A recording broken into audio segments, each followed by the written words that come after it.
Hey, true believers, this is Dr. T, and welcome to my comic book and action figures channel. I have a massive Bronze Age X-Men book that I'm going to unbox for you. And it's going to go with my other early X-Men Bronze Age X-Men books.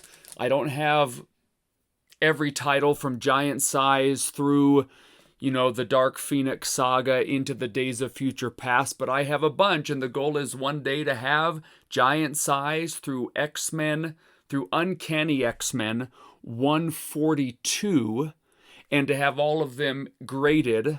Anywhere from a lower grade, like the Giant Size X-Men that I'm going to show you, all the way up to 9.6s through that John Byrne, Terry Austin, Chris Claremont run through Uncanny X-Men 142. So here is the X-Men 109 first appearance of Vindicator, later named Guardian. So this will be part of that. Love this X-Men artwork, and like I said, you have this John Byrne, Terry Austin art, Dave Cockrum covers with Terry Austin covers, Chris Claremont stories. This entire X-Men run, one of the greatest in Marvel Comics. And then X-Men 102, this classic Juggernaut cover. We learn the origin of Storm. We learn that she has claustrophobia, as well as a Misty Knight and Black Tom Cassidy appearance.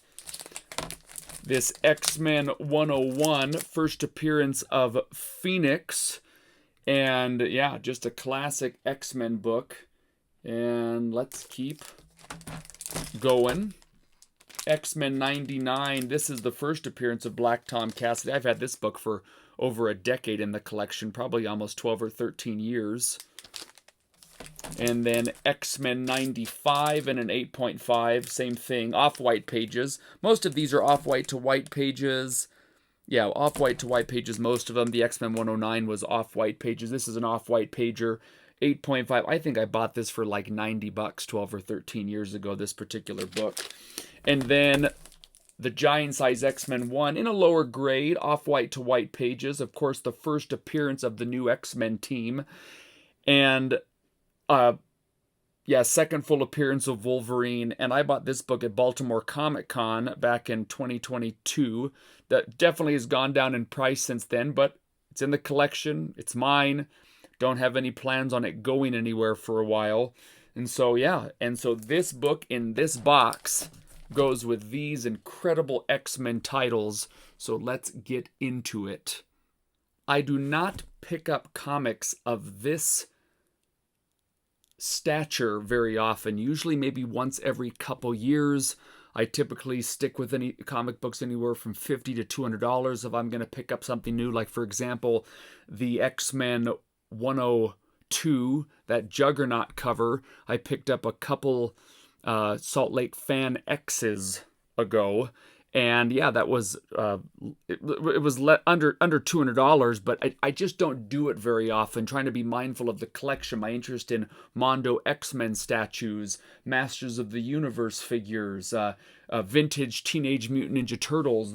Some of the books you see behind me, this X-Men Spider-Man versus Wolverine book that I bought raw for $50 and got graded. That's kind of where I stick, what I stick with. But I have some bigger books on my short list. And this is one of those books that has been on that short list for the last 3 to 5 years. And I'll give you some price data after I show you what book it is. This was purchased off of an elite auction on Instagram. It was a great price. I will watch those from time to time. It's probably only the third book that I've picked up on elite auctions before, but so glad that I did.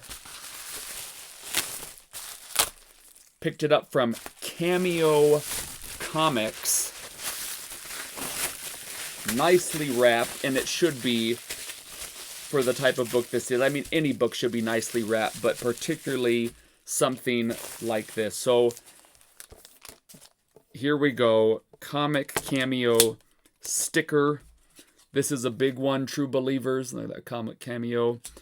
And looking mighty fine. This is X-Men 94. in a 7.5 off-white to white pages. New X-Men Begin. So this is their first appearance in the X-Men title after Giant Size X-Men. This is from August 1975. Sunfire leaves the team. Second appearance of Nightcrawler, Storm, Thunderbird, and Colossus. And a Gil Kane and Dave Cockrum cover. Dave Cockrum and Bob McLeod art.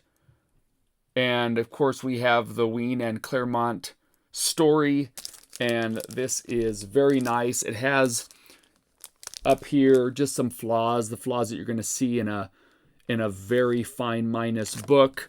Plenty of spine ticks on the cover. 1, 2, 3, 4, 5, 6, 7, 8, 9, 10, 11 pretty prominent spine ticks. The corners, the top corners are nice and sharp. The back cover much less spine tick, but the white cover can hide some of them, but quite nice. That's a nice white on the back too. Yeah, off-white to white pages. But the one thing characteristic of books in this grade is that you don't have a lot of major creases on this part of the book. You have spine flaws, again, this giant flaw up here, but the primary cover is just really sharp.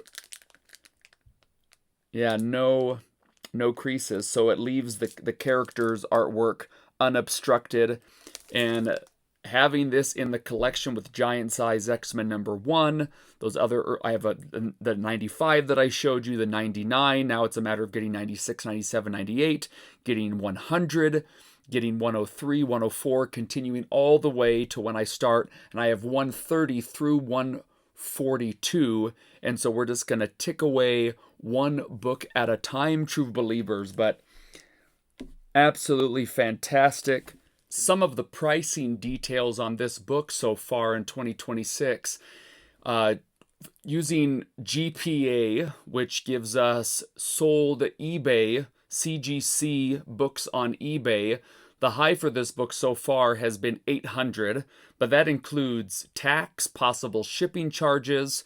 The low has been $615. Well, when you add tax, that's almost another $50. So that person who paid $615 would be up to $665 plus any possible shipping costs.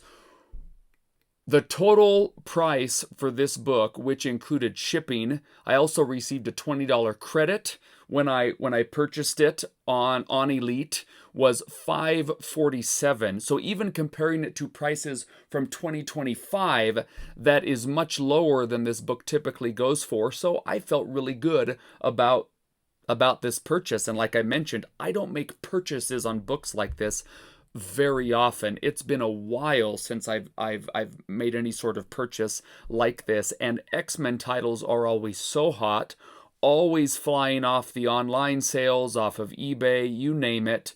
Hot books, and they'll continue to be hot books because this is one of the great Marvel Comics properties. And to now have this in the collection, and True Believers, comics for life.